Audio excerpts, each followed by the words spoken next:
Ay si Kulot. Nandito ako. Ay lumusong. Punta kami doon sa spot. Unang spot na pinuntahan namin. Babaw lang naman. Natatakot lang siya lumusong. Level 1. Ano yung dilis? Pwede ba yung luto? Oo.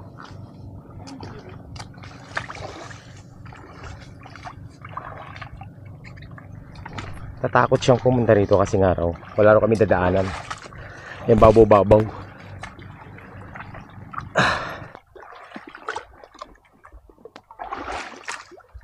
Dito ka sa taas. Dami oh. Daming isda oh. Mga talakitok na maliliit. Wow. Dito ka na oh. Oo nga. Ang grabe adventure. Adventure to the highest level to. Iniwan ako mga master. Nakita nyo yun, iniwan ako. Aba, ang sama ng tingin. Yan. So mga master, eto na kami.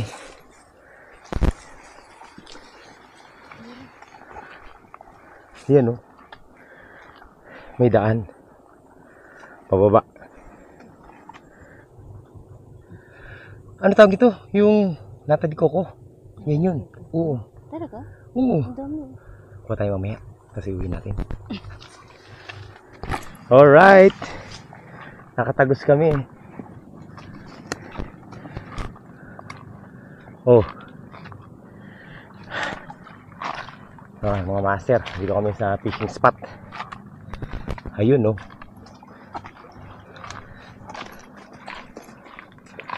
O, diba? Naka-shortcut tayo. O, ayan mga master. Nandito tayo ulit sa unang spot na pinestuhan namin.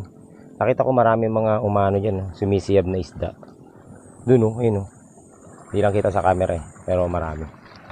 Baka sakaling makachamba tayo. Ang daming nagro-ronda ng mga bangka. Oh. Ibig sabihin, ano, maraming isda dito. Kaya nga.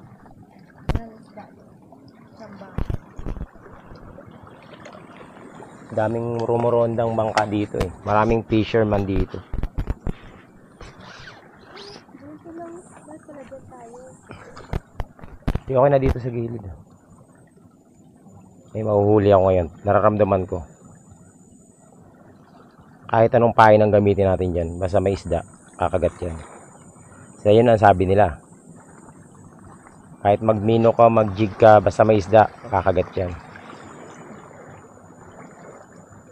Nagay ko to dun ah. Akin yung tayo.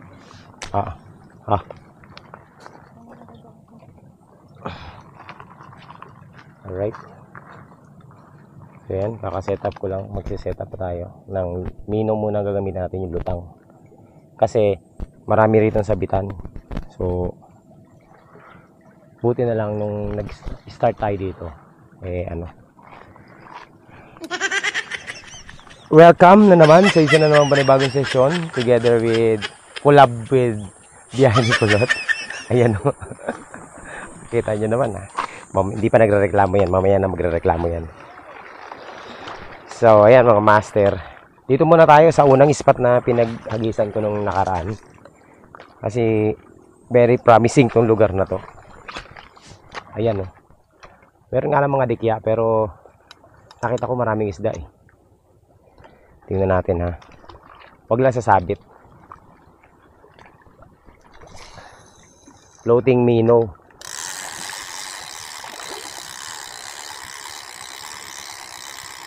Steady retrieve muna tayo. Tingnan natin kung may makikialam dyan sa lure natin. Good. Ayan, good size na. Lapu-lapu. Nahuli natin. Ito yung ano. Soft bait tayo, soft bait. Yan, laro-laro ko lang. Kinain niya eh. So, tira ulit tayo. Ito lang pala ang ano eh. Panlaban dito sa mga sabit-sabit eh. Tirahin ulit natin. Okay. First, ano natin yan? First catch. Nakaisa na tayo. Lapu-lapu. Lumipat ako ng pwesto kasi ang lalaki ng tumatalon dito mga master. Baka madali natin sa soft bait to.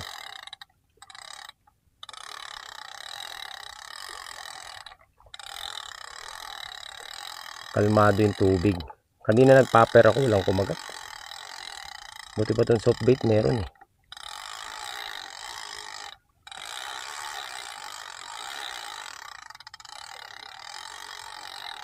Ano lang talaga to.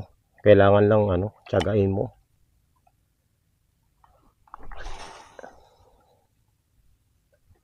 Papalubugin.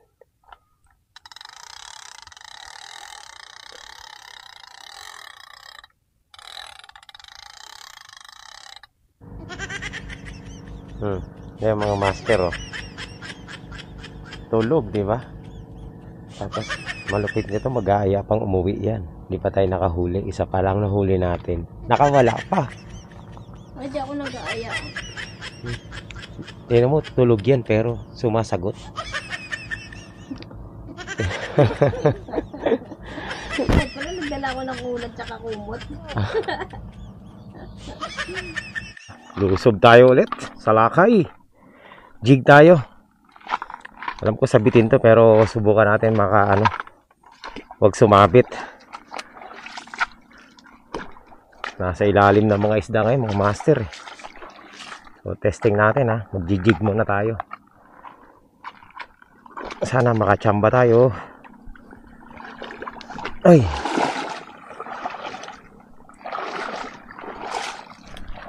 Okay, hagis na natin ng malayo para dun. Ito may mga dito, structure eh. Kasi green lantern. Testing.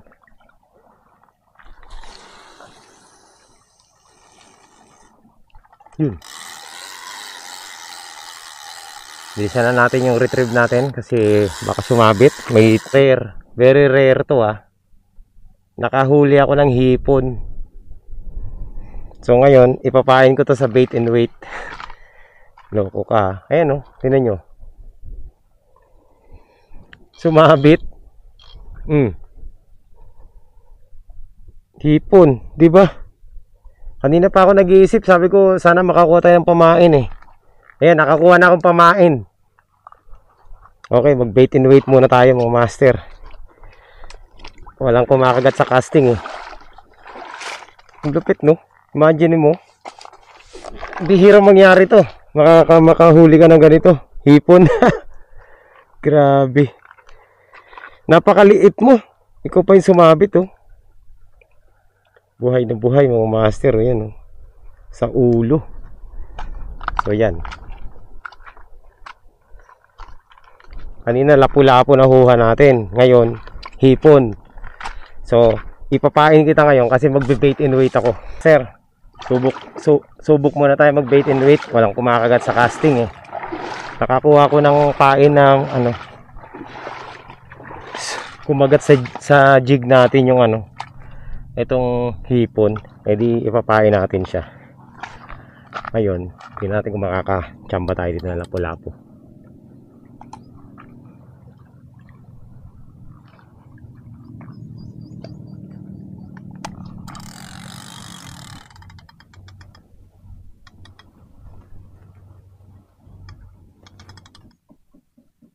Ayaw.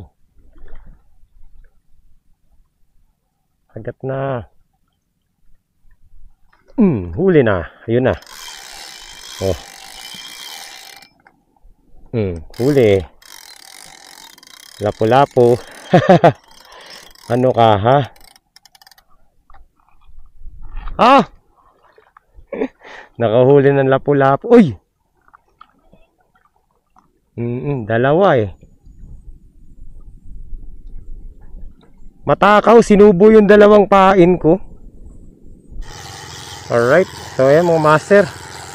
Nandito ulit tayo ngayon. Jig naman ang gamit ko. Baka sakaling wala na tayong pamain eh. Nakahuli ng dalawang isda yung pain natin eh. Nag-jigging muna tayo. Jig muna. Baka sakaling may matsambahan. Sana makachamba tayo ng good size no. Kahit anong isda, basta good size. Last day natin to ngayon dito sa sa Kamsur.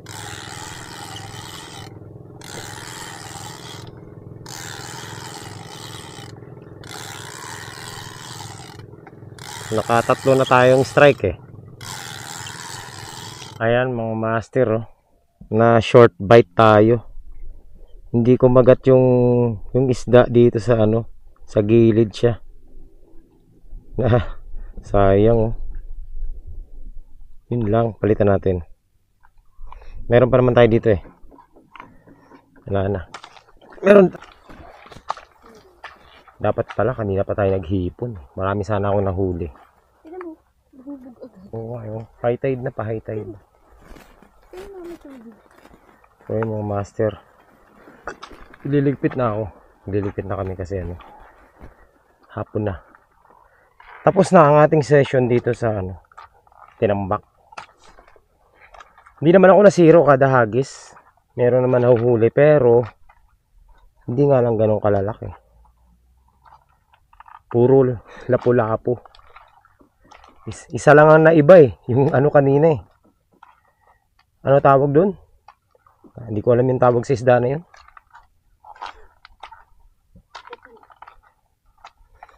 Basta pero karamihan na nahuli natin puro lapu-lapo. Simula ng day 1. Ngayon 3. Kaso lang nakawala yung isa. Yung 2 binigay ko sa bata. Kasi yung bata imbis na makatae, tiningnan ni kulot. Hindi tuloy nakatae. Nahiya. Ayan, so magliligpit na kami. At kami uuwi na para makapagpahinga. Tapos mag-e-edit na tayo. At least mga master, hindi tayo na zero. Hindi kagaya pag nasa Maynila tayo, lagi tayong zero. Ayun. Namula-mula oh.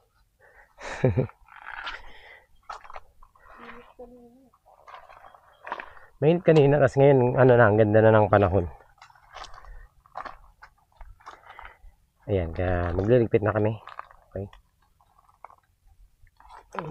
Yan po ang ating ano ngayon. Kaganda dito. Ha? Ayan mga master. Ay, umano lang kami. Umahon na kami. Nandito na kami ngayon sa shoreline. Sa beach resort. Nakakapagod maghagis-hagis lalo na pag walang huli. Ayan, sikulot na pagod na pagod.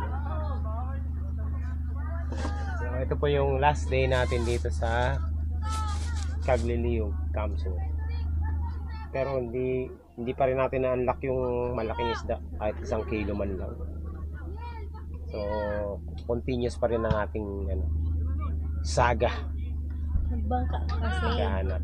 Sa susunod, magbabangka na tayo. Pero mas maganda kasi sa shoreline. Mas malaki naman ang isda sa Malaki lang gitna. sa huli sa gitna. Sa susunod. Shoreline kasi lahat pwede mong gawin eh. Pag nasa bangka ka, doon ka lang talaga. Pero Pero at least advantage mo pag sa bangka, malalaki mahuhuli mo kasi nasa gitna kayo. Siguro sa susunod, hindi ako arkila ng bangka. Gagawa tayo ng bangka. Kontiwala ko. Pwede tayong gumawa ng bangka, halagang 5,000. Pwede na yung fiberglass. Maroon naman tayo mag fiberglass mga master. So yun yung project natin. Bangka. Bangka is the key. So, at least na-unlock natin yung shorecasting natin. Nakakahuli naman pala talaga. Na magandang spot. Kaya mga master, bukas babalik na kami ng Manila. So, magkita-kita tayo ulit sa mga susunod na updates. Yan lang po ang ating vlog ngayon dito sa Camso. Tatlong episode. Alright, bye-bye. See you next time sa ating fishing adventure.